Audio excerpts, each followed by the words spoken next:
با نام یاد خدای مهربان سلام. درود به همه اونهایی که این لحظه ما رو میبینند، تماشا میکنند و این برنامه نوبتی کتابخوان است و در صحبت امروزه با ما هستند یک جوان خیلی فعال، دانشمند، یک جوان آگاه، سخنور به برنامه خوش آمدید. خیلی شاد هستیم که دعوت ما رو پذیرفتید. خودتون رو با بیننده برنامه کتابخوان معرفی کنید که کی هستید و چیکار میکنید. تشکر اکای دلیر، لطف کردید که ما رو دعوت کردید. البته محمودزاده سخنور هستم، ختم کرده دانشگاه ملی. بعد از ختم طول 9 سال میشود فعالیت آموزگاری دارم، یعنی 4 سالش در دانشگاه آموزگاری و باقی مانده از سال 2019 این طرف در دانشگاه هستم. از سال 2013 تا سال 2019 در 2 گیمنازیوم فعالیت کردم، یعنی گیمنازیوم رقم 2 برای خوانندگان بالای قد و گیمنازیوم 1 برای خوانندگان بالای قد. سخنور ما ببینید، ما در شرایط زندگی میکنیم که نه همه میخوان آموزگار شوند و نه همه میخوان کسب آموزگاری داشته باشند. چیزی که شما با این پیشه مهر کردید و در شرایطی که ما زندگی میکنیم این کسب رو دوست می‌دارید و تلاش میکنید همچون یک آموزگار جوان که به نسل نورس ما درس بگوید، چی باعث میشود؟ تشکر زیاد. البته 9 سال شد. آموزگاری خیلی کسب مشقت است، بسیار بی‌نهایت، اما با همه آن مشکلات نگاه نکرده مهری همین کسب در دلم جا شد. گپ راستی معاش هم نگاه نکردم، مشکلات بود. خدا بشکر این چیزا رفع شدن. در ما خیلی ساده به این کسب نگاه میکنن، ولی من فکر میکنم که این یک کسب بسیار پرشرف است. این یک کسبی است که تمام بشریت به آن نیاز دارد و تمام آن پیامبرانی که آمدند و تمام آن بزرگانی که مردم را دعوت کردند به سوی حقیقت، به سوی آزادی، به سوی عدالت، در محوریتش همین تعلیم و تربیه بود. یعنی آنها آمدند که تا ما را تعلیم بدهند و جامعه را اصلاح کنند و بهترین اصلاح کننده ها در روی زمین همین مربیان هستند، همین تعلیم دهندگان هستند. من فکر میکنم که اینها بهترین وارثان همون بزرگان گذشته هستند. سخنور، شما در برابر آموزگاریتان تلاش کردید که چند رساله و کتابچه را هم بنویسید. شوق نوشتن کتاب از کجا در دلتان جا شد؟ خیلی که تکنولوژی بنیاد روش کرده است. من سال 2014 مجموعه پرزنتاسیون ها وقتی که از دوست الکترونیمو میگذاریم، یعنی وای کردم، نقشه کردم برای از خود کردن تاریخ. مثلا ببینید فرمولا قطعی، یعنی فرمولا تاریخ، تصویر قطعی که برای خواننده آسان فهم شود. فهمی خودی 2014. سال 2015 معما و کشفیات تاریخ را که اون معمایی که در تاریخ است، بعضی چیزای شاوکاری که برای کودکان جستجو میکنن، اون رو نوشتم. وقتی که شما تصور کنید که اینقدر درس دادم، وقتی که من المپیاد تیار میکردم، شاگردانم در جمهوری در شهر جا گرفتم، وقتی که تو صنف 9 10 تیار میکردم، صنف علاقه 10 میشدم، با پدر و مادر شما اومدم که پسری ما با تاریخ نمیرد و با دیگه کس میرود. گپرسی برای من یک این دردوار بود. چرا مردم ما نسبت تاریخ کمی نظری دیگر دارن؟ چرا؟ یا من بعضی چیزای آوردم، مثلا یعنی تاریخ علمی هست که این یک چیزی عادی باشد، گذشته رو آموزد، آینده رو میسازد، اما فرمول خود دارد، سبب، عاقبت، کی، در کجا. مثلا شاید بسیارا برای نظرن که اون مال گذشته بود، دیگر آموختنش چی لازم است برای ما؟ این سوال با ما زیاد می شود. بینید، مثلا مثال میبرم، مثلا سامانیان چند خطا کردن که از بین رفتن، ولی در آخری مثلا دولتداریشون کادرای نادرست انتخاب کردن. امروز باید ما این کارو نکنیم. ارمیا رو در ترکیه دادن، یعنی ارتش رو بوار کردن، باید ما این کارو نکنیم. در آخر مثلا روحانیان و دانشمندان به نظر نگرفتن، یا اینکه دیگر عامل‌های بودن که تاریخ تکرار میشه لیکن با دیگر شکل. همون انسان است که برای همون تاریخ در حیات ما خیلی ضرور است. یعنی اگر باشه که ما سبق بگیریم، پند بگیریم و درس بگیریم از این. بله. کتاب مقدمه اختصاصی تاریخ شناسان است. من با معلم منور و معلم خودم است یک کتابی هم یک جای برای مقدمه اختصاص تاریخ شناسان که سال 2019 هست. یعنی ما تاریخ دیدی نمیخواد، بعضی کانسپت‌های نو رو پیشنهاد کردیم. سخنور، من شما رو به این برنامه به خاطر اون دعوت کردم که شما یک کتابچه دارید، خیلی نامش به من پسند شد، عاقل شدن میخواهید. همین ایده ин китобча аз куҷо ба сари шумо омад ва ин чиро дар бар мегирад? Яъне номаш барои ман ҷолиб буд ки оқил шудан мехоҳед. Шумо фикр мекунед дар ҷамъият одамоне зиндагӣ мекунанд ки оқил нестанд? яъне тавлиди ин идея вақте ки ман дар гимназия дарс медодам ба вуҷуд омад дар асоси таҷриба, дар асоси мушоҳидаҳо, дар асоси фаъолиятам.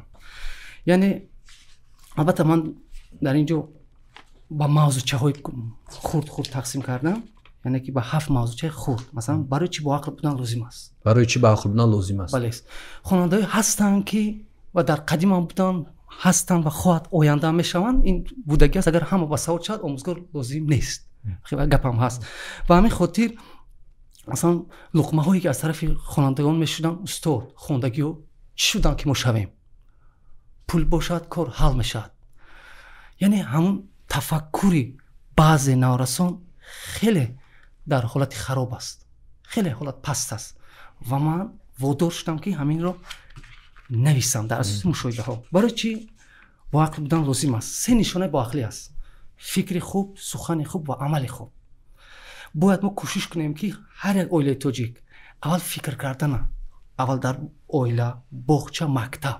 масалан Конфутсий мегӯяд ки дар хондани китобе ки фикр нест, беҳуда вақт гузарондан аст. одаме ҳастанд ки 1000 китоб мехонанд, лекин фаҳм надоранд. аввал фаҳм аст, баъд илм. масалан шумо бинед Муҳаммад Иқбол Ловурӣ як шеър хуб дорад: ҳумою илм то афтад ба домад, яқин кам кун, гирифтори шаке бош. амал хоҳи яқинро пухтатар кун, яке ҷӯю, яке бину, яке бош. барои ҳамн илм ба монанди масалан сӯзане аст ки замин мекобӣ. ба ҳамин хотир мо бояд кӯшиш кард ки тафаккур, яъне барои хонандагон фикр кардан бояд ёд диҳем. ин якум аст. дуюм гуфтем сухани хуб. вақте ки фикри хуб шуд, ҳамун фикр сухан мешавад. охи баъд ҳамун чиз амал мешавад. яъне аввалин нишонаҳои ин боақл будан аст. ба ҳамин хотир ман барои хотир оқил мондам. аслан дар дарс медодам, мегуфтам ки бачаҳо оқил шавед, оқил шавед. ҳамин калима дар забони ҳамон вақт буд. ба ҳамин хотир ҳамин хел ном мондам. барои ҳамон сарчашмаи асосии оқил шудан тамоми олимони дунё муайян карданд ки ин китоб аст. албатта инсона бе китоб тасаввур карда намешавад. масалан китоб ки соли 2018 навишта шуда буд, институти байналмилалии маркетинг 17 давлате ки китоб мутолиа мекунанд баровард. масалан аввалин кишваре ки мардумаш бисёр мутолиа мекунанд ин Хитой аст. 70% аҳолӣ 70% китоб мехонанд. дар чӣ мехонанд? хайр чин набинед чӣ тараққӣ кардааст. дуюм Русия шуд 59%аш, сеюм Испания 56, Амрико 56, Италия ҳамихи монанд. барои ҳамн шумо нигоҳ кунед ам кишварҳое ки абарқудратанд, тараққӣ карданд, ҳам дар илми гуманитарӣ, ҳам дар илми технология. дуюм мавзӯе ки шумо дар ин китоб интихоб кардед, суол ин аст: инсон чӣ тавр оқил мешавад? бале, инсон чӣ тавр оқил мешавад, чӣ хеле бо такрор кардам. сарчашмаи асосии китоб аст ва ногуфта намонад ки Монте, як олими фаронсавӣ мегӯяд ки ман мехостам ки пир нашуда боақл шавам. матлабам ҳаст, гапам ҳаст. барои ҳамн ҳамин истилоҳи оқил дар фарҳанги забони тоҷикӣ агар нигоҳ кунем, маъни доно, донишманд аст. агар фарохтар нигоҳ кунем, оқилро баъзеҳо мегӯянд хиратманд аст. масалан зарбу масалам аст, мегӯянд одами оқил аз ҳолати мушкил метавонад баромада, аммо одами хиратманд кӯшиш мекунад ки дар ҳолати мушкил нафтад. барои ҳамн дараҷаи баланди оқил ин хиратмандӣ аст. барои ҳамн Фирдавсӣ мегӯяд ки хиратманд бошу беозор бош, ҳамеша забонро нигаҳдор бош. барои ҳамн уламо бар ақидаанд ки инсон ё пайрави вай мешавад, нафс мешавад, ё пайрави ақл. барои Абу Али ибн Сино мегӯяд ки 3 нишонаи ақл аст: ақли ақлонӣ, ақли ҷисмонӣ ва ақли шаҳвонӣ. барои ҳамн Сино мегӯяд ки агар инсон ду ақле ки ҷисмонӣ, шаҳвонӣ идора кунад, вай муваффақ мешавад. масалан хонандаҳое буданд ки дар рафти ҳамин дарс ба ман савол медоданд ки устод, масалан шумо агар аҳамият диҳед, боз мотиватсия ки аз Амрико аст, масалан баъзе миллиардерҳо мактаб нахонданд, иноз миллиардер шуданд. агар шумо аҳамият дошед, бале зиёд суол аст. ҳамин аллакай ки аз донишгоҳ хориҷ шуд, он фейсбука сохт, аз ин ҷо ин шуд, ин кора кард ва умуман мехоҳанд нақши донишу мактаба ба ҳеҷ чиз табдил карданд, гӯян ҳеҷ чизе нест. бале ман ҳамин албатта ин саволи хеле барҷо буд. ман фикр кардам, чанд ба ин масъала фикр кардам, таҳлил кардам ва ба хулосаам омадам. шумо тасаввур кунед ки албатта одами оқил аз одами масалан ахмақ фарқат хеле бисёр доранд. мисол нишонаҳои оқилро мехоҳем баъдтар гап. хуб дамҷа як суол додед ки чӣ тавр оқилро аз аҳмақ фарқ мекунанд? бале ман хеле бор поёнтар гап мезанам. масалан як мисол мебарам. агар шумо Борис Березовский фаҳмида бошед, математик, профессор, бинед чӣ қадар масалан пулдор аст, миллиардер аст ваям, леки дар охир худкушӣ кард. чаро? чунки инсон ҳама хато мекунад, аммо дар охир хато кард. пайғамбари худо мегӯяд ки охири кор ба хайр шавад. ин бисёр капи пурқувват аст, бисёр капи поварҷо аст. ба ҳамин хотир ман мисоло овардам ки масалан Наполеон Бонапарт аврупоро гирифт, аммо ӯ худаш гуфтааст ки агар инсон хоҳад ки бо фароғат, яъне бо арзишманд зиндагӣ кунад, ӯ бояд китоб мутолиа кунад. ҳатто ина гуфтааст, аммо худаш дар охир медонед чӣ гап шуд. ман як воқеа мехоҳам ба шумо нақл кунам. як рӯз назди Наполеон Бонапарт як одами хоксор, як одами оддипӯш медарояд. мегӯяд ки ин ман Фултон аст. баъд Наполеон мегӯяд ки чӣ пешниҳод доред? мегӯяд ки агар шумо маро дастгирӣ кунед, ман киштии бодӣ месозам ки шумо дар ҷанг бо Англия ғалаба мекунед. Наполеон нигоҳ мекунад, котибашо мегӯяд ки безор шуда, мегӯяд ки ҳар як кас медарад як пешниҳод мекунад, инаш аз ин аст бадтар. Наполеон мегӯяд ки ина ҷавоб диҳед. ха ҷавоб медиҳанд.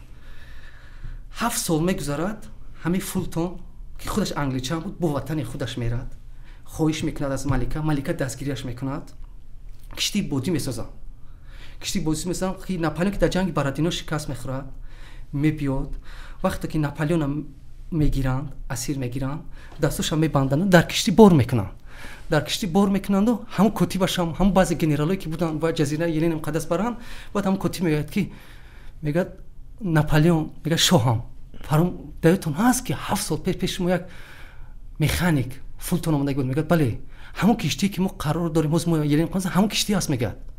яъне Наполеон мегӯяд ки пас ҳамон рӯз мегӯяд ман тоҷамро аз даст додам. ҳамон рӯзе ки негуфт ба илм, ба дониш, ба ихтироъ, илма аҳамият надод.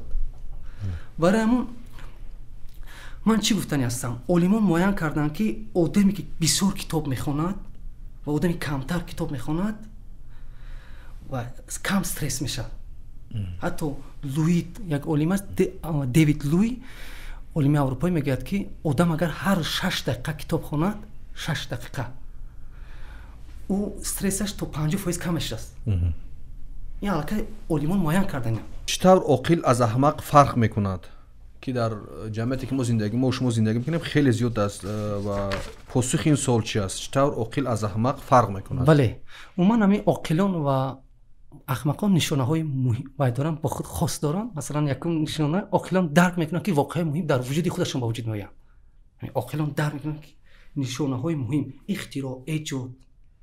дуюм нишонашон, оқилон аз танҳоӣ истифода мебаранд, аз оромӣ фикр мекунанд, таҳлил мекунанд, хулоса мебаранд ва гапи худа гуфта метавонанд. сеюм нишонашон, онҳо бисёр забонҳоро медонанд. ин одами оқил бисёр забонҳоро медонад. мисол, бо меъмор бо бинӯяш ҳис мекунад, бо бастакор бо мусиқияш, бо фаррош бо ҳамон тозагиаш. яъне меъмор ба қадри ҳама чӣ мерасад? ба қадри заргар мерасад. яъне оқил ҳамин нишонаҳоро дорад, дарк мекунад, кӯшиш мекунад ки масалан эҳтиром кунад, кӯшиш мекунад ки як кас онро хафа накунад. яъне нишонаҳои оқил ҳамин ҳастанд. масалан нишонаи ахмақро мехоҳам гап занам, чизе ки шунидан таҳлил накарда овоза мекунад. масалан дуюм, онҳо як камбудии дӯстро ё ягон касро фаҳманд, ҳамонро воима мекунанд ва як умр ҳамонро гуфта меистанд. дигар он фикри дигаронро ба назар нагирифта фикри худро авло медонанд, ҳақ медонанд. бале, нишонаҳо бисёр ҳастанд.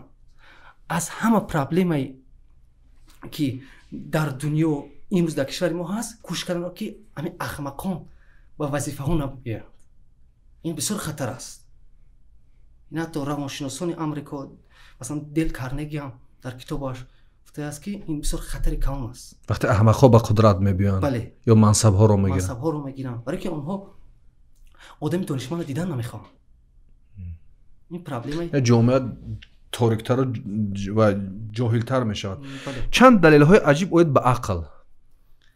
дар инҷа шумо чӣ гуфтан мехостед дар ин боб, дар ин китоб?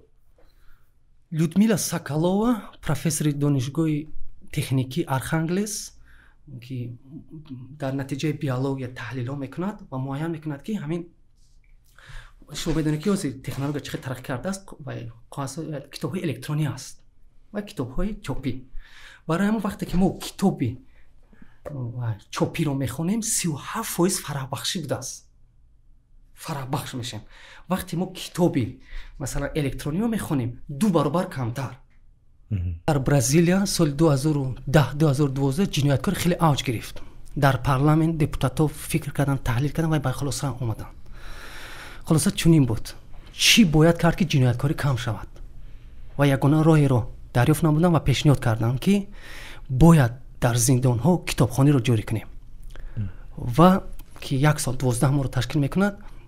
این 12 کتاب پیشنهاد کردن، 12 کتابی که انسان رو میسازد، کتابی خوبی مثلا در برزیل چاپ شده و هر کتابی که زندانی میخواد به طور انشا مینویست و در 1 سال اگر 12 کتاب رو حساب کنیم 48 روز رو کم میکرد.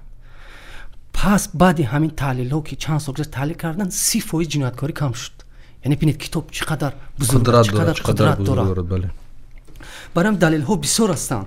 مثلا پروفسور دانشگاه اسرائیل ادوارد یعنی تحلیل کرد که انسان 85 میلیارد حجره دارد، اما تو سینی 20 سالگی همین 85 میلیارد فعالیت سخت میکند، بعد 20 سالگی حجره ها نشده میگیرند. پس از چی دلالت میکنند؟ از اون دلالت میکند که انسان تا 20 سالگی باید ما نارسای سخت تربیت کنیم. یعنی پسیکولوژی اونها رو من بعضا نگران میشم که همین جوانان ما فکر نکرده سخن میکنن، تحلیل نمیکنن. باید همین خیلی تربیت کنیم که وطن سازیم، برای اون که بسیار نقش مهمی بازد در تربیت نسل نوراس.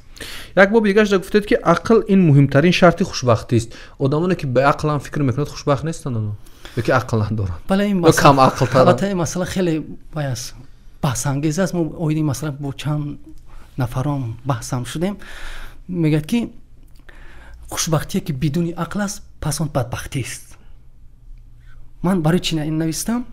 برای اون که ببینید عالمان آمریکا، برای چی من عالمان آمریکا بسیار میگم؟ برای که من کتابای روانشناسی بسیار خوندم. در مسئله روانشناسی آمریکا جای اول میگیرد، بعد اون مثلا انگلیس که ارجحیت عقل ذهنی جای دوم است. مثلا خوشبختی عالمان معین کردن که هر بیننده میتونه خودش تحلیل کند، میتونه قبول کند، میتونه نه.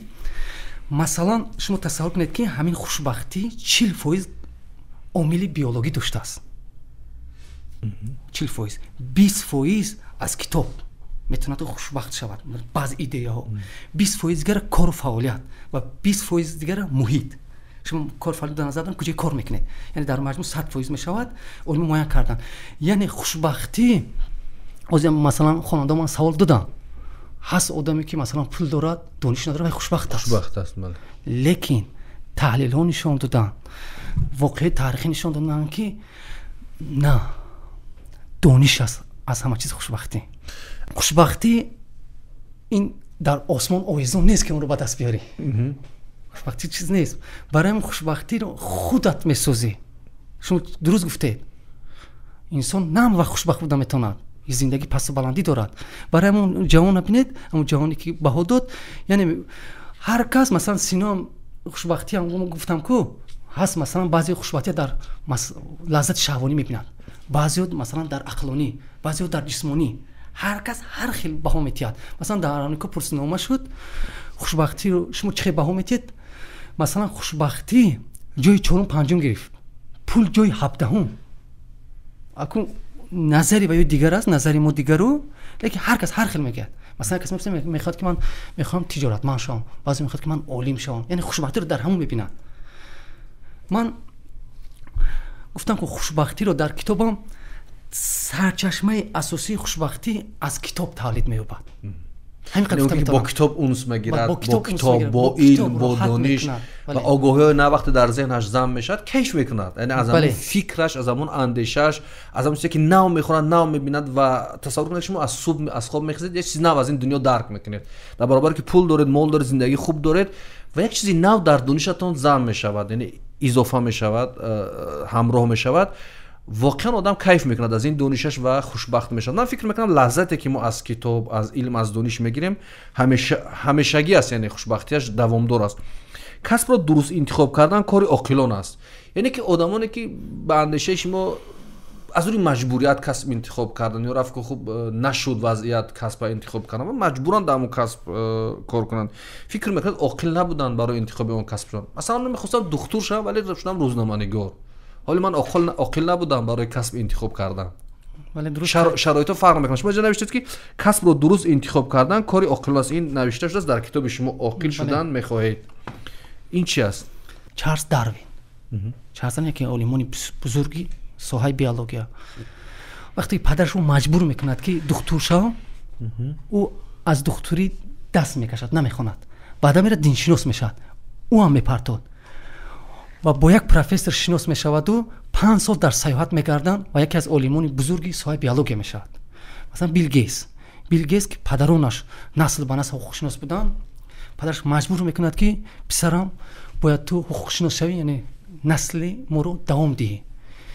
بیل گیتس خودش در کتابش قائل میکند که اگر من حقوق شناس میشدم پس من امروز بیل گیتس نبودم، من خوشبخت نبودم. ببینید اینجا مثلا هر کس هر فکر میکنه، لیکن بیل گیتس میگه که خوشبختی من در کسبم بود. مثلا در دنیا علما معین کردن که 40,000 کسب است. 40,000 کسب، مثلا کسب هستن که انسان کار میکنن، کسبی هست که انسان با تکنیک کار میکنن، کسبی هست که انسان با سیستم کار میکنن. برای همین کسب گوناگونن. روانشناسان معین کردن که عامل اساسی مثلا خوشبخت بودن انسان ها در کسب هم رول مهم بازی میکنن، نقش مهم بازی میکنن. برای من این رو مثال آوردم. من اندیشه میکنم که نقش مهم داره. هر کی رو بهر کار ساختن مهر او رو در دلش انداختن. مثلا یفتیشن کلیم روس میگه که هر یک کس یک چیز مخصوص دارد و یکم کس مانند کسی نیست. هر یک کائنات و چیزی مخصوص دارد. یعنی که چی گفتم میخوام شما تصور کنید که ما مثلا خواننده یا که دانشجوی اهمیت میتیم، مثلا وای در فن متمتیک خیلی تالنتی مهم دارد، خیلی لیاقت دارد. وقتی که صنفی مثلا 11 میشد، پدرش مجبور میکنه که تو باید مثلا بیولوژ شوی. این یک ضربه کلان است. اگر ما یک انسان درست سازیم، ما معلم در نظر داریم و انسان چند چیز مهم میسازد. بله، دنیا را تغییر میده، فکر را تغییر میده. برای همون من فکر میکنم که ما میگیم که استالین میگه کادر بسیار شاید. بله. برای همون کادر از مکتب باید ما بسیار جدی اهمیت دیم. مثلا دو عامل است برای انتخاب کسب، مثلا عامل بیرونی و عامل درونی. عامل بیرونی محیط. ببینید حقوق شناس شو، دکتر شو، بانکیر شو، دیگه کسبم نه. چرا؟ بله ما فکر خواننده به نظر نمیگیریم. پدرش مجبور میکند که پسرم تو باید بانکیر شوی، لیکن اون لیاقتی مثلا بیولوژ است یا که خیمی رو خوب میدونن یا که باید آموزگار شود. من باور کنید وقتی که همین درس تربیه میگذاشتم دوره کسب، پرسشنامه گذاروندم در صنف برای انتخاب کسب. از همون 30 نفر صنف 11 یک نفر فقط آموزگار شد. خلاص همه حقوق شناس کارکنی باید کروبسه شود. شما آموزگارت فکر میکنید چرا؟ مثلا چرا این بچه ها آمدن این کسب انتخاب نمیکنن؟ شما فکر میکنید عاملش چیه؟ ما باید عاملش بگیم که این عاملاش هست که اینا نمیخوان این کسب انتخاب کنن. شاید این بزرگ مهنت باشه. از طرفی که بزرگ مهنت هست، از طرف شرایط زندگی است. وقتی که میبیند یک آموزگار بیچاره با چه احوال روز میگذرونه، وقتی میبیند یک کارمندی نهاد اون کروپس، یک کارمندی بانک، نمیدونم حقوق شناس چی زندگی بهتر از اون ندارد و شاید از این خاطر میره و انتخاب میکنه این کسب. اگر مثل زمانهای پیش یا که مثل کشورهای دیگر مثل مثلا فنلاند یا ترکیه و آمریکا، شاید برای آموزگار شدن آدما چقدر تلاش میکنن که به این آرزوشون برسن، چون جایگاه آموزگار در اونجا بلند است. شاید اصلی ترین عاملش همین جایگاه نداشتن آموزگار در کشور ما است که نمیخوان مردم آموزگار شن. شما همچون آموزگار به همین اندیشه راضی هستید یا نه؟ 100%. بعد خوانندگانی بودن که باور کنید یک خواننده یک روز اومد استاد من میخوام که استاد شوم. روی راست با من گفت برای که شما درس میدید با ما معقول است. اما گفت استاد معاش که آموزگاری دارد، من فکر کردم من آموزگار نمیشم. ببینید یک برای معاش گفت. کدوم موضوع رو انتخاب کردید در این کتابچه تو نسبت وقت خود بخیل شو؟ бале нисбати вақт ва як чизи муҳим имрӯз дар ҷаҳони имрӯза вақт ки атрофаш зиёд суҳбат мешавад ва пешниҳодоту назартон дар ин китоб нисбати вақти худбахилшав чӣ гуфтан мехостед бо ин ҷумла?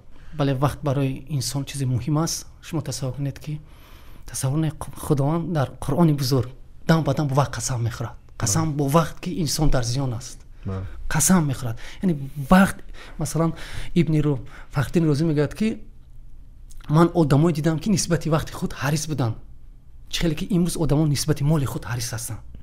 яъне бояд мо нисбати вақтамон ҳарис бошем, бахил бошем, вақтро дуруст истифода барем.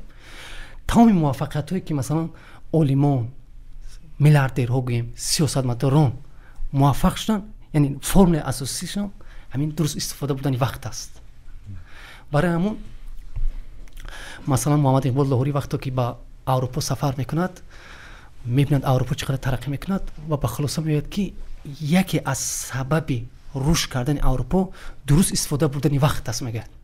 Плутарх олими Рум қайд кардааст ки дар асри то милодӣ, яъне ки гӯем тахмин 2000 зиёд, қайд кардааст ки олам дар дасти ду халқ аст: румиҳо ва паҳлавиҳо. паҳлавӣ аҷдоди мо аст, ҳамон давомдиҳандаи ҳахоманшиҳо.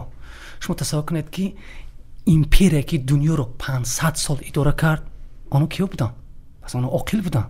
оқилон дунёро идора мекунанд. имрӯз тасаввур кунед ки англо-амрикоиҳо дунёро идора мекунанд. амрико дар соҳаи маориф $1 триллион соли 2018 ҷудо кардааст. гирандагони ва ҷоизаи Нобел аввал амрико ҳастанд, баъдан англичанон, баъдан изроилҳо. агар мо аҳолии тоҷикистонро бо изроил муқоиса кунем, қариб аҳолишон як аст. аммо аз соли 2014 то соли 2014 850 нафар одам ҷоизаи Нобел гирифтааст дар изроил. ман дар дунё дар дунё 850. аз ҳамин 850 173 нафараш изроилиён, яъне яҳудиё ҳастанд. ки дар ин мо як нафар тоҷикам надорем ки фото гирифта бошад. надорем. барои ҳамон имрӯз чӣ намерасад барои ҷавонони мо? китобҳои мотиватсионӣ ки инсона созад, дуруст истифода бурдани вақт, тарбия, ахлоқ, чӣ бояд кард ки психология, яъне мардуми моя дигар кард. масалан ман як чиза рӯз хондам дар фейсбук, масалан Мубаппе, медонед, футболисти фаронсавӣ, вақте ки ӯ ва падараш ба дастаи мунтахаби Камерун писарашро мебарад, ҳамҷо пул талаб мекунад. падараш пули калон ки надошт, баъдан оно ба Фаронса меяд. Фаронса чӣ кадроя тарбия кард. имрӯз Мубаппе Фаронсаро ба кадом сатҳ баровард. яъне чӣ гуфтан мехоҳам? аламғор аст, аламғорам аст, лекин ба ғайр аз ин баъзе чизе ҳаст ки масалан хонандагони хеле болои қад дорем мо, онҳоро дастгирӣ кунем, онҳо месозанд. масалан дар амрико дарси таърих дар як ҳафта 1 соат мехонанд, дар мо бисёртар. амрико таърих ҳам надорад, шумо медонед. аммо дар ҷавонони амрико як чиза бедор кардастанд ки бояд мо таърихе созем ки дунё ба ваҷ ояд. албатта амрико, зурии амрико насад доранд. инқадр технология, фейсбук, ҳама ширкатҳои бузурги ҷаҳон дар амрико аст. яъне онҳо таъриха сохтанд. имрӯз ҳар ҷаҳони амрико ифтихор мекунад аз таърихе ки 500-600 сола дорад. аммо бо ҳама ин гуна карда таърихи ояндае сохтастанд ки мегӯянд ояндаам дар дасти мо бошад. яъне мо идора кунем оянда кишварҳоро, дунёро, қудрат дасти мо бошад. ман гуфтам ки паҳлавиҳо, форсо мо будем 500 сол дунё идора кардем, мо ифтихор мекунем. албатта бинед академия 1753 сол пеш мо академия доштем ки ҳатто сара ҷарроҳӣ мекардан. шумо тасаввур кунед дар Сосониён. аммо имрӯзе ки мо шумо зиндагӣ мекунем, мо шаҳрвандони имрӯз ҳастем ва бояд имрӯзамон ободтар аз дирӯзамон бошад. мо фарзандони замони имрӯз ҳастем ва бояд имрӯзам ифтихор дошта бошем.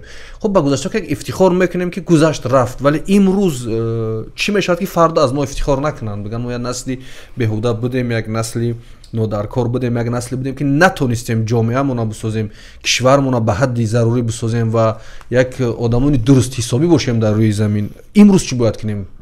бале як насл 40 солро дар бар мегирад. бояд насле созем ки 100 солаҳо, 200 солаҳо, бинед ҳар яка таърих месозад.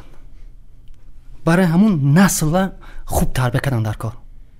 албатта масалан имрӯз фурӯғи субҳи доноӣ такони хеле ҷиддӣ дод, барои ки мо ин эҳсосот ҳаст. аммо бисёртар масалан стив ҷобс шумо донед стив ҷобса як чизи хуб ман гуфтагӣ аст мегӯяд ки илмҳои гуманитарӣ инсонро вай мекунад рӯҳбаланд мекунад умари хайм ина гуфтагӣ бод аммо илми дақиқ инсонро месозад чӣ гуфтан мехоҳам мақсади ман ҳамин аст ки мо бисёртар ба илмҳои дақиқ бисёр рӯй орем барои ки тамоми давлатҳои пешрафта аллакай ина вай кардан исбот кардан масалан бинед ҷопон бинед 500 сола нақшаи ояндаи муайян кард барои 500 солаш ҷопон аллакай нақша дорад масалан ҷопон барои хонандагони мактабаш барои асал ва шир таъмин кардан миллиардҳо сарф мекунад аз эрону аз давлатҳо асал шира мехарад ки ба хонандаи барои хонандаи мактабаш вай кунад ки шумо ман хеле гуфтам ки Эдуард муайян кард ки то 20 сола асабҳо майнаи сар бисёр ҳастанд ҳамон ҳуҷайраи сар витамин барои инсон лозим аст наврасон беҳад мо бояд эҳтиёт кунем хуб тарбия кунем барои ки ман чанд бор такрор кардам ин як ифтихори миллӣ аст барои ки мо дар мактаб дарс додем медонед ҳаст шогирдои бисёр вай дорем бақувват дорем масалан шумо агар донед ман як вақт чанд сол пеш хонда будам дар интернет як писарак Тураев дар ОТМПВ вай мекард мехон хатм мекунад амрико ҳамин писара дарёб мекунад мефаҳмад ки таланти барномасозӣ дорад ҳана даъват мекунад дар амрико ҳаст гирифтан бурданаш амрикои бале барои суханвар охир шумо бо ин эҳсосот дар бораи маорифу донишу илм гап мезанед фикр мекунед чанд дарсади омӯзгоро мисли шумо ҳастанд дар ҳамин кишвар яъне мо чанд дарсад омӯзгоро мисли шумо дорем дар маҷмӯъ агар бигирем фикр мекунед чанд нафар мисли шумо ҳаст дар ин кишвар ки ҳамин хел дилсӯзона ҳамин хел донишмандона ҳамин хел огоҳона ва ҳамин хел бо китобу бо инҳо меояд ба донишҷӯёну ҳамун наврасони мактаб дарс мегӯяд ҳеҷ гуфта наметавонам воқеият бигем шумо дар донишгоҳ хонда будед ҳамвақт аз ҳамаи устодотон розӣ будед на бале назари мо ҳамин аст ки ин албатта вазифаи давлат ва ҳукумат аст ки барои таъмин намудани донишгоҳҳо мактабҳо омӯзгорон фанҳо инҳо як шароите ба вуҷуд биёранд ки муаллимони мо ҳадди ақал обрӯшон баробар як вазир бошад агар то обрӯи як омӯзгор обрӯи як муаллим албатта ин андеша шахсим аст касе мехоҳад қабул кунад касе мехоҳад қабул накунад баробари як вазир ва ҳатто болотар аз як вазир набошад мо наметавонем як низоми дурусти маориф дошта бошем албатта ин андешаем аст бед суҳбатамонро дар ин замина хулоса кунем ва шумо дар бораи китоби ин китоб ки баҳси мо бештар сар ин китоб буд яъне оқил шудан мехоҳед нақшои минбаъдаатон чи аст хулосатон аз барномаи китобхон аз суҳбати карда чи аст хулоса кунед суҳбататонро барои бинандаҳои барномаи китобхон сипас суҳбатро ба анҷом берасонем албатта чанд пешниҳод дорам ман мехоҳам ки дар мактабҳои миёна хусусан ҳамин фанни меҳнате ки бисёр мардум ба назар намегиранд хусусан ҳукумат вай кунад бисёр аҳамияти аст фанни меҳнат дуюм дар ҳар мактаб равоншиносои пурқувват дар кор аст барои ки шумо тасаввур кунед як мисол мебиёрам як хонанда доштам хеле болаёқат буд хеле ҳама вақт бубаҳои 5 мехонд ҳама фанро мушоҳида кардам ки як 2 ҳафтаи охир дарс тайёр намекунад мехезонам фирӯз чаро тайёр нестӣ 2 аллакай ҳис кардам ки ай чанд фан 2 гирифта 3 баъд даъваташ кардам алоҳида гуфтам фирӯз асли воқеаро гап зан чаро ту дарс тайёр намекунӣ гап назад баъд ман гапароси аз вай шунам чӣ гӯям дилам ором нагирифт ба хонашон рафтам модараш ки маро мешунад ба модараш суҳбат кардам ба модараш қоил шуд ки падараш чанд шуд маст меояд ва дар хона ҷангу ҷидол аст ба фирӯз таъсир расонд барои ҳамон шумо акай далер мо ки омӯзгорем рӯзҳоя гап дорам давраи прихатнои возраст давраи гузариш хусусан аз синфи 9-10 сар мешавад бисёр ҳамин мо дар ҳамин мактаб барои чи ман равоншиносӣ мегӯям равоншиносии пурқувват дар кор аст ки ҳамин ҳолатҳои вазнин барорад бениёяд дар ҳамин ҳолат бисёр наврасон аблаҳ мешаванд сигареткат мешаванд ҳатто майзада мешаванд ман мехоҳам ки равоншиносо дар мактаб ҷалб карда шаванд сеюм пешниҳодам ҳамин аст ки дар мактабаи миёна махсус фане кунанд ки дар бораи тақсими вақт масалан дар баъзи давлатҳои аврупо чӣ хел дуруст истифода будани вақтро аллакай кор кардан коркар кардам ҳамчун илм. Шумо тасаввур кунед ки дар хато накунам дар як ҳафта 68 соат вақт аст. дар як рӯз 86400 сония вақт. Масалан бонк ба шумо 86400 $1000 пул метиҳад. Шумо дар як рӯз бояд сарф кунед. агар накунед мегирад аз шумо пул. барои ман вақт ба монанд бонк аст. барои ҳамон як бемориам дар наврасони мо ба вуҷуд омадааст. дуруст ноистифода бурдани интернет, хусусан шабакаҳои иҷтимоӣ як беморӣ аст. бисёр беморӣ ҷиддӣ аст. беҳаддози мо аҳамият наметиҳем. шумо тасаввур кунед як медарад фейсбуку ёки ватсапу ёки ягон шабакаҳои иҷтимоӣ як ҳамин назарро мегирад 3-4 соаташ мерад. ҳеҷ чиз аз унҷо намегирад. ҳеҷ намегирад. ин беморӣ аст. ягон барнома кардан дар кор. масалан давлатҳои аврупо аллакай оиди ҳамин масъала коркард карда истодаанд. ман барои ки хондам равоншиносон оиди ҳамин. баъд як проблем ҳамин ки дар байни наврасоимон баъзе омилҳои номатлуб ҳам паҳн шудааст. фарҳанги ғарб. бояд мо кӯшиш кунем ки фарҳанги шарқи худро нигоҳ кунем.